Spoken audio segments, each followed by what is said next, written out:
తండ్రి, పరిశుద్ధమైన, ప్రశస్తమైన, అద్వితీయమైన, నీతి స్వరూపమైన, సత్య స్వరూపమైన, ప్రేమ స్వరూపమైన నామనకు మా ప్రభువైన యేసుక్రీస్తు ద్వారా కృతజ్ఞతాస్తుతులు, స్తోత్రములు చెల్లిస్తూ మీ పాద సన్నిధికి వస్తున్నాము నాయన.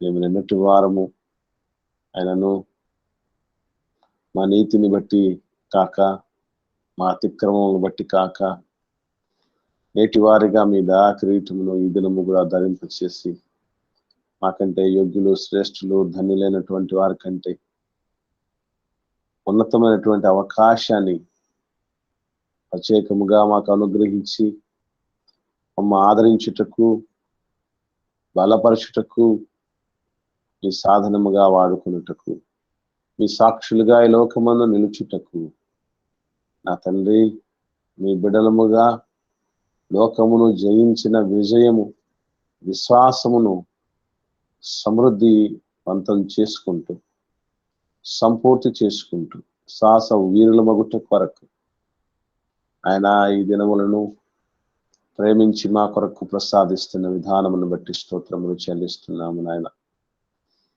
అదేవా, ఎవరెవరి విషయంలో ఎలాగో స్పందించాలో, ప్రవర్తించాలో తెలియని అజ్ఞాన దశలో మేము ఉంటున్నప్పుడు, ఇదిగో నాయన, మేము మీ ఎడల, యేసుక్రీస్తు ప్రభుల వారి ఎడల, పరిశుద్ధాత్మ ఎడల, సంఘం ఎడల, సాతాను ఎడల, విశ్వాసం ఎడల, సంఘం వెలుపటి వారి ఎడల, ఆయన అందరి ఎడల ఏ రీతిగా వ్యవహరించాలో, ప్రవర్తించాలో ఆ జాగ్రత్త కలిగి ఉండి నన్ను వ్యవహరించాలో మాకు నేర్పించుట కొరకు ఈ సమయములను ప్రత్యేకపరిచి ఆశీర్వదించి అనుగ్రహిస్తున్న విధానాన్ని బట్టి స్తోత్రాలు తండ్రి.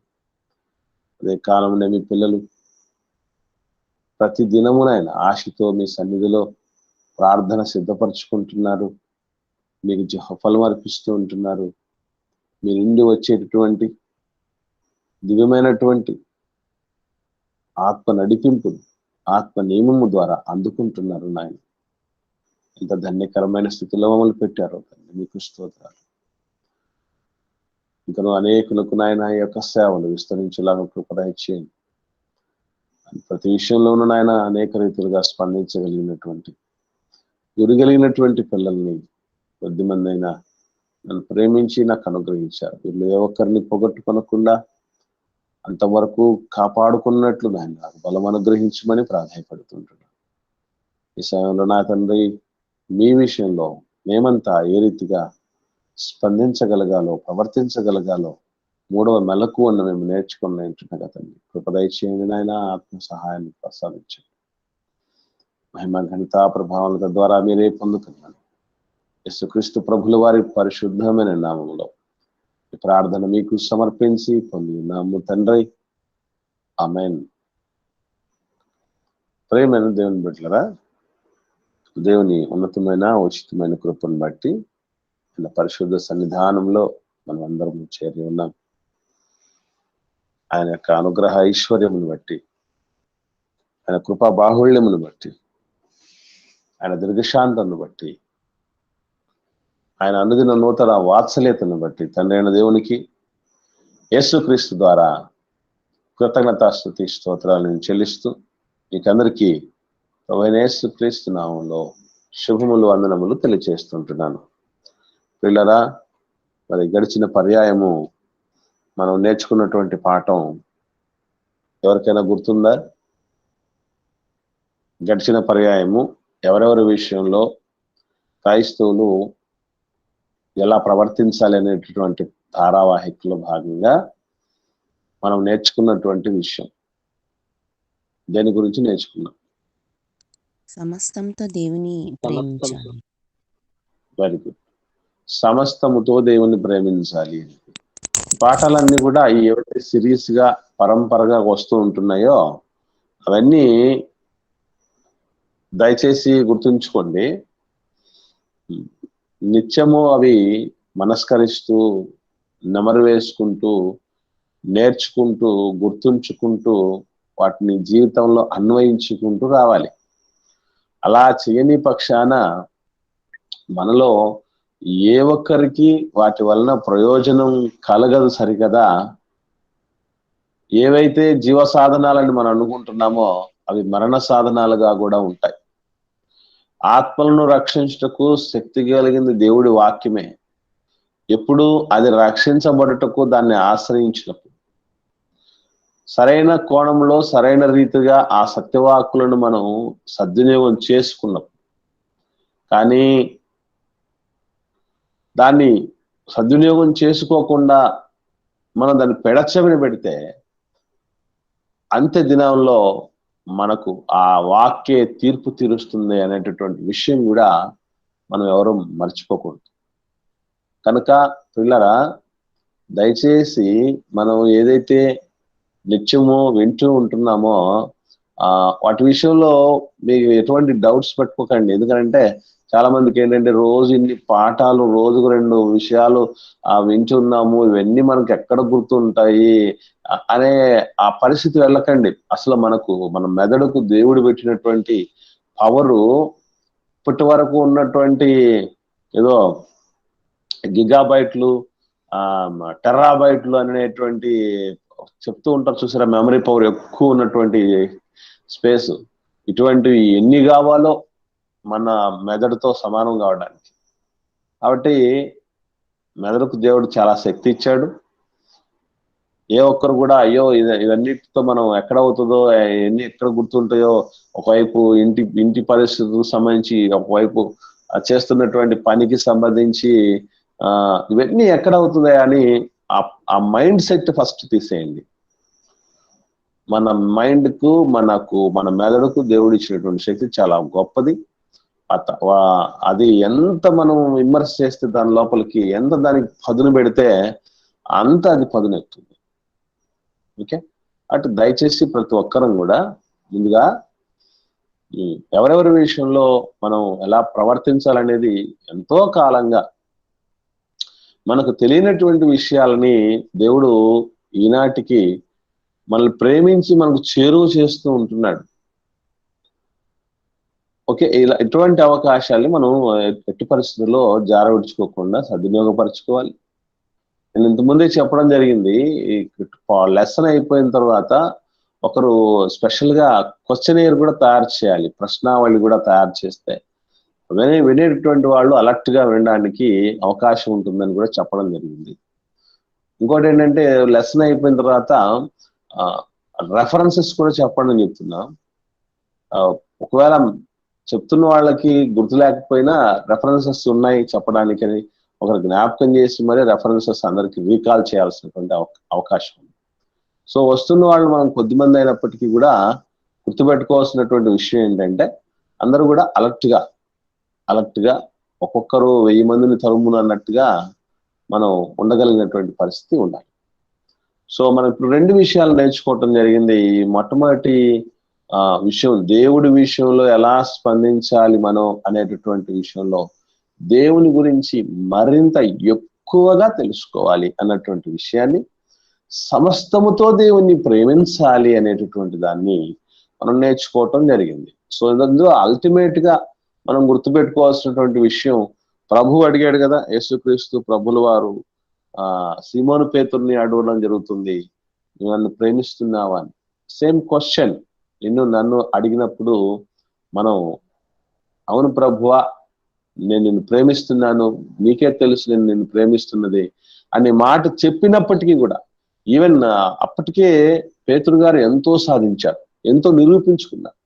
సమస్తమును విడిచిపెట్టి ప్రభును వెంబడించడానికి సిద్ధపడినటువంటి వాళ్ళు, ఎన్నో అద్భుతమైనటువంటి విషయాలను, సత్యాలను లోకం కంటే ముందు తెలుసుకొని త్యాగపూర్ణులై తమను తాము దేవుడి కోసం ప్రత్యేకించుకొని ప్రతిష్ఠించుకున్నటువంటి వాడు. అయినప్పటికీ కూడా ఆయన పరిపూర్ణంగా ప్రభువును, దేవుణ్ణి ప్రేమించటం లేదని, అలా ప్రేమ పరిపూర్ణం అవ్వాలంటే ఏం చేయాలని అంటే, గొర్రెలను కాయాలి, మేపాలని. మొట్టమొదటిసారిగా దానికంటే ముందు మన ఆత్మ అనేటటువంటి ఈ యొక్క జీవితాన్ని, ఆత్మీయ జీవితాన్ని సత్యవాక్కులతో మేపుకుంటూ, సత్యవాక్యాన్ని అనుసరించినటువంటి నడిపింపును కలిగి కాయబడుతూ ఉండగలిగి, దాన్ని ఎంతమందికి చేరువ చేస్తే కుటుంబానికి గాని, బంధువులకు, మిత్రులకు, మనకు నిలవైనటువంటి వారికి ఎంతమందికి చేరువ చేస్తే ఆ సత్యవాక్కులను, అప్పుడే దేవుని ప్రేమించినట్లు అనే అర్థం ఎవరు మర్చిపోకూడదు. సో ఇది సమస్తంతో దేవుని ప్రేమించాలన్నటువంటి దానిలో రీతిగా మనం తెలుసుకోవాల్సింది. ఇక మూడవది ఉంది. మూడవ విషయం ఏం చెప్పాను? 5 విషయాలు ఉన్నాయి కదా దేవుడి గురించి తెలుసుకునేటటువంటి విషయాల్లో 5 విషయాలు చెప్పాము. 5 విషయాల్లో మూడో విషయం ఏం చెప్పామండి? దేవుడు కోరినట్లుగా ఆయనను ఆరాధించాలి. Right, very good, very good. ఈ ఇట్లాంటి స్పందనే దేవుడు కోరేది. సో ఇక్కడ దేవుడు కోరినట్లుగా ఆయన ఆరాధించాలి. ఈ దేవుడు కోరినట్లు అనే మాట ఎందుకు తీసుకురావాల్సి వచ్చింది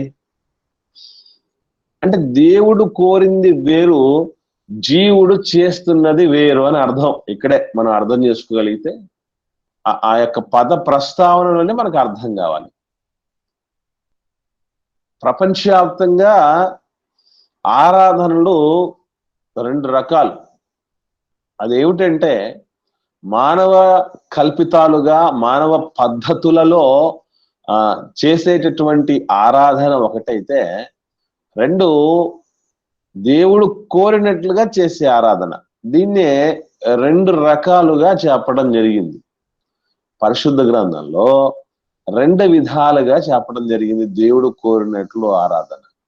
ఇందులో మొట్టమొదటిది ఏంటిది ఒకసారి మనం చూద్దాం. యేసుక్రీస్తు ప్రభుల వారు సమరయ స్త్రీతో మాట్లాడుతూ చెప్పినప్పుడు అక్కడ క్లారిటీగా 2 విధానాలు మనకు కనబడతాయి. ఒకసారి చూద్దాం. యోహాను సువార్తలో 4వ అధ్యాయము 19వ వచనం నుండి జాగ్రత్తగా మనం పరిశీలన చేస్తే, సో అక్కడ రాయబడినటువంటి విషయాలను ఆలోచన చేస్తూ ముందుకు సాగుదాం. యోహాను సువార్త 4వ అధ్యాయము 19వ వచనం నుండి చూస్తే, అప్పుడు ఆ స్త్రీ, అయ్యా నీవు ప్రవక్తవని గ్రహించుచున్నాము. మా పితరులు ఈ పర్వతమందు ఆరాధించిది గాని ఆరాధింపవలసిన స్థలము యెరూషలేములో ఉన్నదని మీరు చెప్పుదురని ఆయనతో అనగా, యేసు ఆమెతో, ఇక్కడ చాలా ప్రాముఖ్యంగా సమరయ స్త్రీ మాట్లాడుతూ చెప్పినటువంటి మాటలో ఆరాధనకు సంబంధించి ఆమె ఎక్కడ ఫోకస్ చేస్తుంది? బాగా ఆలోచన చేయండి. ఎక్కడ ఆమె ఆలోచన కలిగి ఉన్నది అంటే, ఆరాధన స్థలము మీద ఆమె యొక్క దృష్టి సారించి ఉన్నది తప్ప, ఆరాధన ఏ రీతిగా చెయ్యాలి అనేటటువంటి విషయం మీద ఆమెకు అవగాహన లేదు. ఆమె అక్కడ దాని మీద కాన్సన్ట్రేట్ చేయట్లేదు అనేది మనం అర్థం చేసుకుంటాం. ఇది అర్థం చేసుకున్నటువంటి ప్రభువు చెప్పినటువంటి మాట ఏంటి తెలుసండి?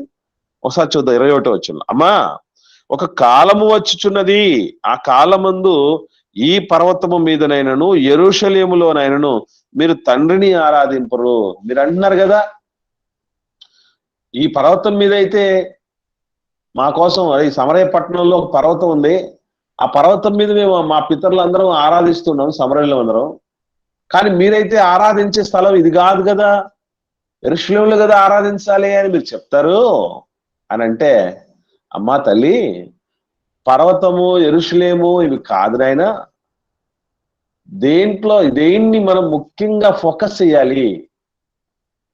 చర్చిలో ఆరాధిస్తున్నావా, ఇంట్లో ఆరాధిస్తున్నావా, చెట్టు కింద ఆరాధిస్తున్నావా, లేకపోతే ఒక ప్రపంచంలోనే ఒక వరల్డ్ రికార్డుకి ఎక్కినటువంటి స్థలంలో నువ్వు ఆరాధిస్తున్నావా? ఇది కాదు ముఖ్యం. ముఖ్యమైనది ఏంటంటే ప్రదేశం కాదు, దేవుని ఆదేశం ముఖ్యం, దేవుడి ఆలోచన ముఖ్యం, దేవుడి యొక్క కోరిక ముఖ్యం. ఆ కోరిక ఏమై ఉండాలి అని అంటే, చూడండి ఒకసారి మాట్లాడుతూ చెప్పినటువంటి మాట 22వ వచనంలో, మీరు మీకు తెలియని దానిని ఆరాధించువారు. అంటే పర్వతం మీద ఆరాధించినప్పటికీ ఏదో పర్వతాలు ఎక్కి ఆరాధిస్తున్నామని సంబరపడిపోవాల్సిన అవసరం లేదు మీరు. అట్లాగే యెరూషలేములో ఆరాధిస్తున్నాం 46 సంవత్సరములు అద్భుతమైనటువంటి రీతిలో అందరూ సమిష్టిగా కష్టించి, ఎవరికి సమర్పణ కొలది వాళ్ళు సమర్పించి అనూహ్యమైనటువంటి రీతిలో మరలా పూర్వ వైభవాల్ని తీసుకొచ్చే విధంగా యెరూషలేములో దేవాలయాన్ని మేము కట్టుకున్నాము అని సంబరపడిపోవాల్సిన అవసరత లేదు.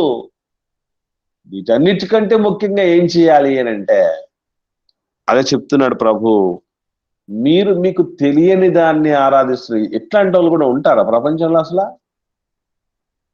నువ్వు ఎవరిని ఆరాధిస్తున్నావు అని అంటే, నేను ఫలానా హైందవ సోదరులు అయితే సోన్స్ ఆఫ్ పేర్లు చెప్తారు, ఇస్లాం సోదరులు అయితే మేము అల్లాని ఆరాధిస్తున్నాం అని చెప్తారు. మరి క్రైస్తవ సోదరులను అడిగితే ఎవరిని ఆరాధిస్తున్నారంటే ఏం చెప్తారండి? నేను అడుగుతున్నాను, మనం ఎవరిని ఆరాధించాలి? మనకు తండ్రి అయిన దేవుడు ఉన్నాడు, యేసుక్రీస్తు ప్రభులు వారు ఉన్నారు, పరిశుద్ధాత్ముడు ఉన్నారు. వీళ్ళ ముగ్గురిని ఆరాధించాలా? తండ్రి అయిన దేవుడిని మాత్రమే ఆరాధించాలా? ఆయనతో పాటు వీళ్ళను కూడా ఆరాధించవచ్చా? ఏంటిది? దీన్ని మనం ఎట్లా అర్థం చేసుకోవాలి చెప్పండి? ఎవరికైనా ఐడియా ఉందా? నా ప్రశ్న అర్థం అవుతుంది మీకు? మీరు మీకు తెలియని దాన్ని ఆరాధిస్తున్నారు అన్నారు కదా, మరి ఎవరిని ఆరాధించాలి? మనకు తెలుసా ఎవరిని ఆరాధించాలో? చెప్పండి అమ్మా. తండ్రిని ఆరాధించాలి. ఓకే, తండ్రిని ఆరాధించాలి అని చెప్పారు, బాగానే ఉంది. మరి యేసు ప్రభువును ఆరాధించటం చేయకూడదా? యేసుక్రీస్తు ప్రభుల వారిని ఆరాధించటం చేయకూడదా?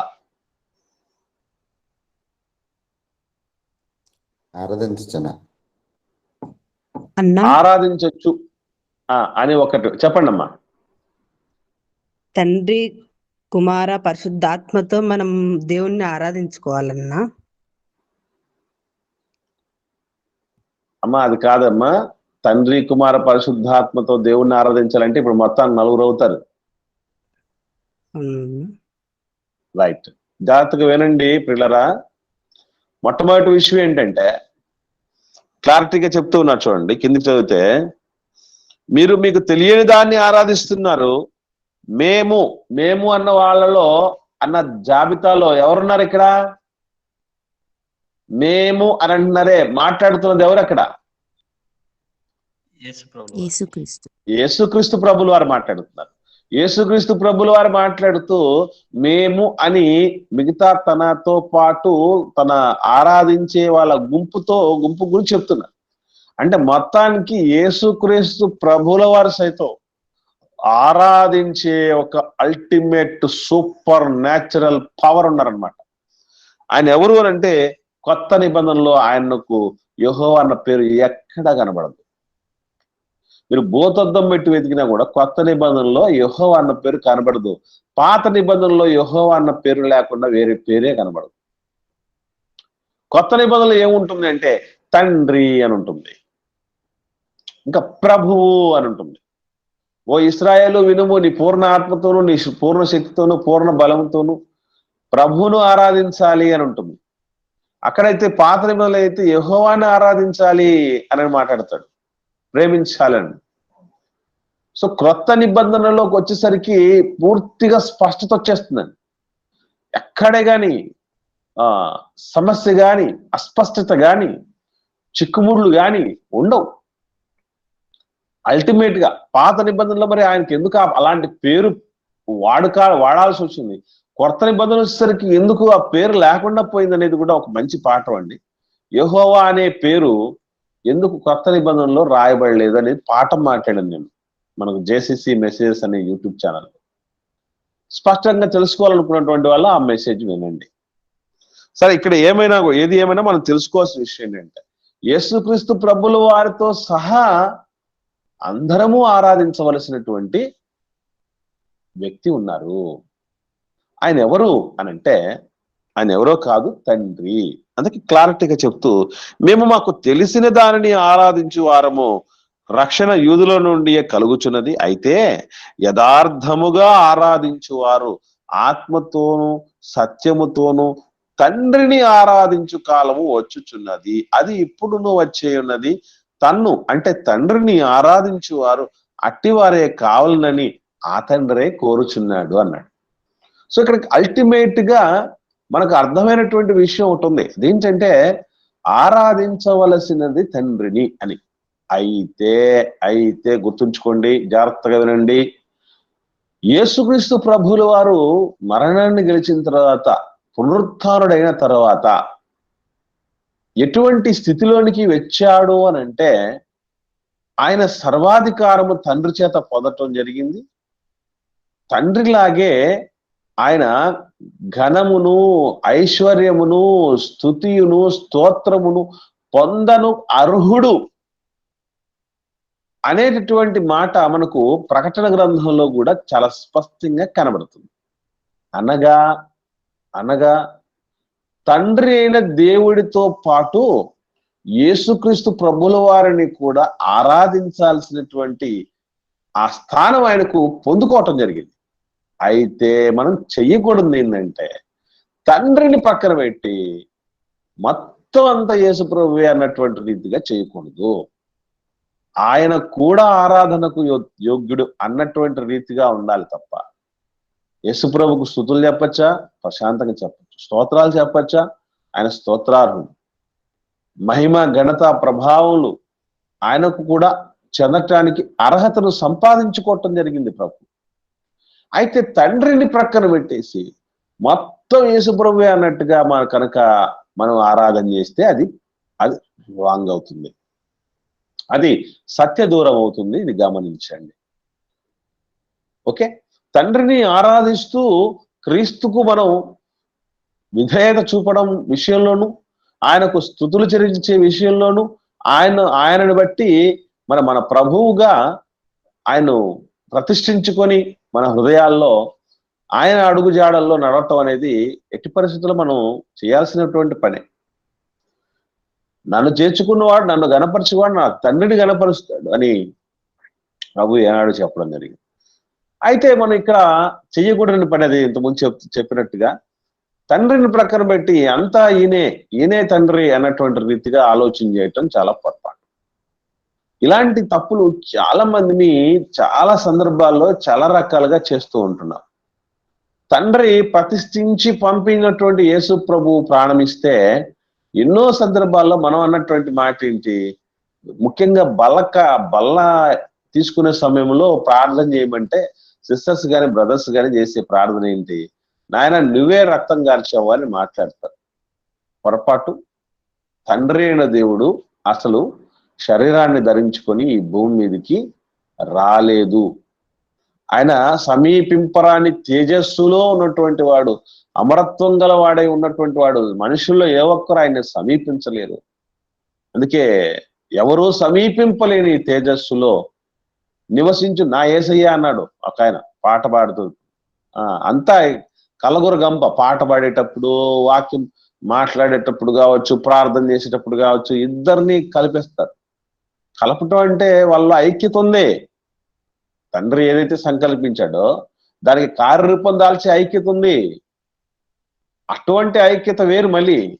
కానీ ఆయనే ఈయనని, ఈయనే ఆయనని మాట్లాడటం అనేది తప్పు, శుద్ధ సత్యదూరమైనటువంటి విషయం. అందుకే తండ్రి ఏం చేశాడో కుమారుడు ఏం చేశాడన్న స్పష్టత మనకు కలగాలి. ఇవి స్పష్టతలు లేకుండానే ఇంతకాలంగా మనం ఆరాధనలు ఎలాగా చేసేస్తూ ఉంటున్నాం. అది పొరపాటు. ఇక్కడ గమనించాల్సిన విషయం ఏంటంటే, రెండు పదాలు ఉన్నాయి ఇక్కడ. ఈ రెండు పదాలకు మనకు స్పష్టత తెలిస్తే పాఠం అయిపోతుంది. మొట్టమొదటిది ఏంటి అని అంటే యథార్థంగా ఆరాధించడం. అంటే యథార్థంగా ఆరాధించడం అంటే ఏంటి అర్థం అండి? యథార్థముగా ఆరాధించటం అంటే అర్థం ఏంటి?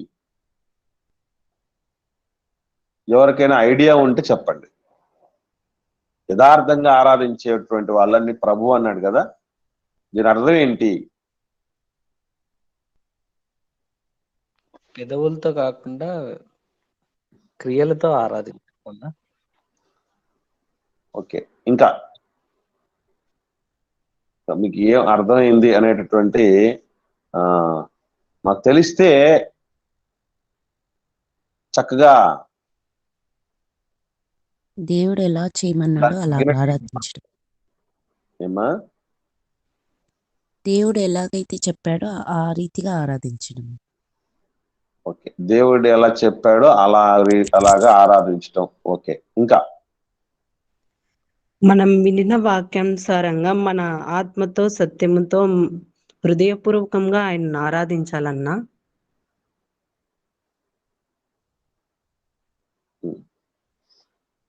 ఆ వాక్యము ఆ సత్యముతో ఆత్మతో ఆరాధించాలనేది అదొక రెండో రకం ఉందమ్మా. అక్కడ క్లారిటీగా ఉంది, యథార్థముగా ఆరాధించేవారు అని మాట్లాడుతూ చెప్పినటువంటి విషయం ఉంది. ఓకే, కానీ దీనికి మరింతగా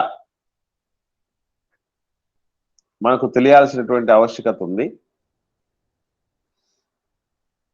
ఎవరైనా ఆత్మతోను సత్యముతోను దేవుని ఆరాధించాలి అనే అర్థమేనమ్మా? రైట్. ఒకసారి ఉన్నట్లుగా ప్రకటించడం, యథార్థం అంటే ఉన్నది ఉన్నట్లుగా చెప్పడం. రైట్, ఓకే, మంచిది.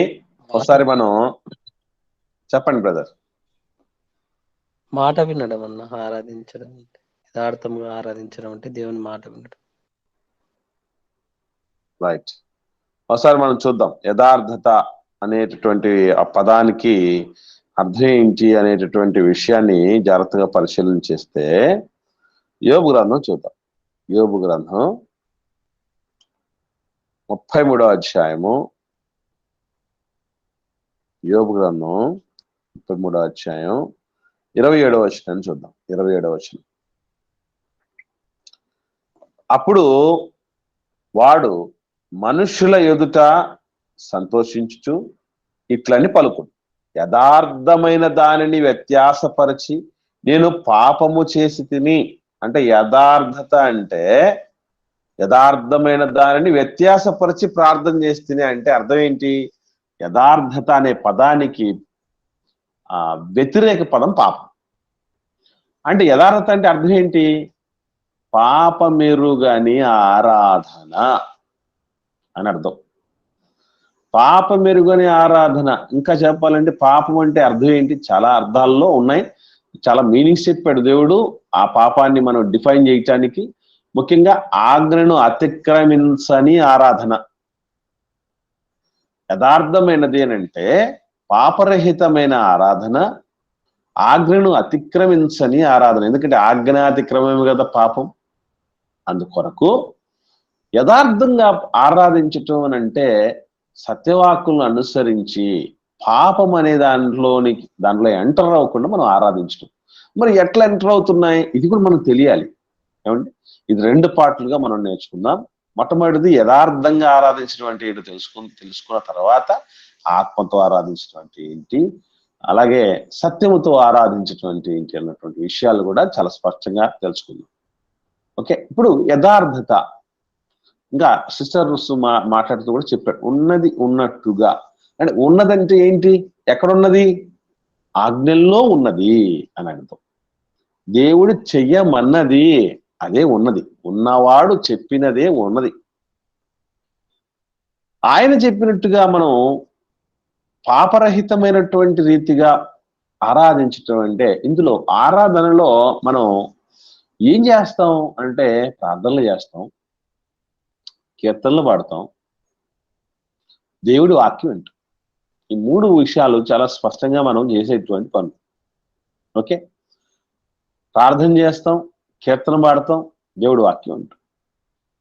ప్రార్థన చేసేటప్పుడు ఏ మాటలైతే మనం సత్యవాక్కులను అనుసరించి వల్లిస్తూ ఉంటున్నామో, దేవుడి సన్నిధిలో ఒప్పుకుంటూ ఉంటున్నామో, అదే జీవితములో మనం పాటించాలి. అని చెప్తున్నా. ప్రార్థన చేసేటప్పుడు ఏ విషయాలైతే దేవుడి సన్నిధిలో మనం ఒప్పుకొని మనం ప్రార్థన చేస్తూ ఉంటామో అదే బ్రతుకులో పాటించాలి. చాలా మంది జీవితాలలో ఇది మనకు కనబడదు. ప్రార్థన చాలా గంభీరంగా ఉంటుంది, ప్రార్థన చాలా అద్భుతంగా ఉంటుంది, ప్రార్థన చాలా ఆర్ద్రతతో కూడి ఉంటుంది, ప్రార్థన అనేకులకు మేలు కొలిపేటటువంటి రీతిగా ఉంటుంది. ప్రార్థనలో కూడా ఎంతో గొప్ప లోతులు ఉంటాయి, ఎంతో శ్రేష్టమైనటువంటి పద ప్రస్తావనలు ఉంటాయి. అయితే అది బ్రతుకులో కనబడదు. అదే యథార్థత లేనటువంటి ఆరాధన అవుతుంది. అబద్ధాలతో కూడిన ఆరాధన అవుతున్నది. అట్లాగే పాటలు పాడేటప్పుడు పాట ఒక రకంగా ఉంటుంది, మన పాటవం ఒక రకంగా ఉంటుంది. ఆలోచన చేయండి, మనం పాడేటువంటి పాటలన్నీ కూడా ఏ పాటలు మనం చూసినా కూడా చాలా అద్భుతమైనటువంటి విషయాలు అందులో పొందుపరచుంటాయి. కానీ పాట పాడుతాం, పాట రాస్తాం, ఏమండి, అన్నీ చేస్తాం, బానే ఉంది. కానీ ఆ పాటను జీవితంలో పాటిస్తామా? అలా పాటకు పాడటం వరకే పరిమితం చేసి అది జీవితంలో పాటించకపోతే దాన్నే యథార్థత లేనితనము అని అంటారు. అది అబద్ధం అని అంటారు, అది పాపము అని అంటారు. ఎన్నో పాటలు మీకు మిమ్మల్ని అడుగుతున్నాను, నేను చెప్పండి. పాటలు పాడేటప్పుడు పాట ఒక రకంగా, కానీ మన జీవితం ఒక రకంగా ఉండే పాటలు కొన్ని చెప్పండి ఎవరన్నా, గుర్తున్నాయేమో. అంటే మీకే ప్రాక్టికల్ గా అర్థమైతే ఏం చేస్తున్నాం మనం ఆరాధనలో అనేటటువంటి విషయం స్పష్టంగా తెలుసుకోవడానికి అవకాశం ఉంది. కొన్ని పాటలు మనం పాడే పాటలు జీవితంలో పొరపాటు కూడా పాటించం. కొన్ని విషయాలు, కొన్ని పాటలు మీకు ఏమైనా గుర్తున్నాయో లేవు, ఆరాధనలో పాడినటువంటి పాటలలో ఎవరికైనా గుర్తున్నటువంటి పాటలు ఎవరైనా జ్ఞాపకం చేయండి, చూద్దాం, ఆలోచన చేద్దాం. నావన్నీ అంగీకరించు దేవా అనే పాట. Right, very good sister. పాట పాడేటప్పుడు నావన్నీ అంగీకరించు దేవా అంటాం. అన్నీ అంగీకరించయ్యా అని చెప్పి ఎన్ని ఇస్తాం మనం? ఇచ్చేవన్నీ, పాటలో ఎన్ని? అంటే ఇక్కడ తేలిపోతున్నాం చూసారా, యథార్థత లేని ఆరాధన అంటే అది. ఇంకా కొన్ని మనం ఆలోచన చేస్తే నీ ఉంటే నాకు చాలు వేసి అంటాం పాటలు పాడేటప్పుడు కదా. కానీ ఇంకోటి, అందరూ నన్ను విడిచినా నీవు నన్ను విడవనంటివే, నా తండ్రి నీవే, నా తల్లి నీవే, నా కొండ నీవే, నా కోట నీవే, నా బంధువు నీవే, నా మిత్రుడు నీవే అని అంటారు. పొరపాటున ఒకవేళ మన వాళ్ళకి ఎవరికైనా ఏమన్నా అయ్యి ఆ బంధువులో, మిత్రులో, తల్లో, తండ్రి పోయాడు, నువ్వేం దేవుడు పోయా, నా తల్లిని నా తండ్రిని నీకు ఇంత నేను నిష్ఠగా నిన్ను సేవిస్తూ ఉంటే, ప్రేమిస్తూ ఉంటే, ఆరాధిస్తూ ఉంటే, సంఘంలో నాకున్నటువంటి సాక్ష్యం ఎవరికి లేదయ్యా, అట్లాంటి నాకు ఇట్టటి చేస్తావా? మరి ఈ పాట ఏంటి అట్టబడావు? నా తండ్రి నువ్వే అన్నావు, ఇప్పుడు నా తండ్రిని తీసుకెళ్తున్నావు అన్నావు అంటే మోసం మాటలు, మోసం పాట పాడావు అనమాట. నీ ఉంటే నాకు చేయాలో ఏసయ్యా అని మాట్లాడుతూ నీ వెంటే నేను ఉంటా, నీ వెంటే నేను ఉంటాను. ఎన్నిసార్లు వెంట ఉండకుండా పక్కకి వెళ్ళిపోయాం మనం. ఓ ఇరుకు వచ్చినా, ఓ ఇబ్బంది వచ్చినా, ఓ ప్రతికూలతలు వచ్చినా, ఓ ప్రాణాపాయ పరిస్థితి వచ్చినా, ఏం జరిగినా కూడా మనకు వెంటనే పరిస్థితులలో మార్పు తెచ్చేసుకుంటాం మనం. ఇది యథార్థత లేని ఆరాధన అంటే.